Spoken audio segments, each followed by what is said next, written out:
100 টাকা প্লেট। কি কোন মামা 100 টাকা প্লেট? কালকে খেয়েছি 50 টাকা করে। আরে আমার বাসার সামনে খাইছি 30 টাকা করে। আপনার কি মাথা সমস্যা? আচ্ছা ঠিক আছে আপা, আপনার গলিগা একদম 50 টাকা প্লেট রাখবো। আচ্ছা তাহলে 3টা দেন। আচ্ছা ঠিক আছে দিতেছি, খারাপ এলাম।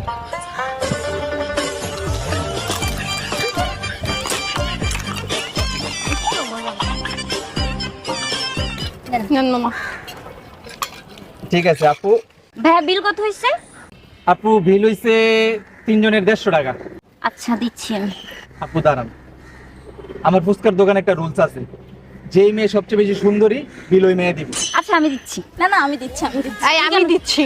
কি বলছে শুনোস নাই? যে বেশি সুন্দর বিল সে দিবে। তুমি কি সুন্দর, নিজেকে সুন্দর দাবি করতেছো? কি মনে হচ্ছে তোমার? আজব। এই আমি দিচ্ছি। আরে তোরা ঝগড়া করতেছিস কেন? বিল আমি দিচ্ছি তো। আরে আমি দিচ্ছি। ভাইয়া কি বলছে শুনিস নাই? বলছি। আপু আপনারা 3 জনই সুন্দরী, বিলটা আপনারা 3 জনই দেন।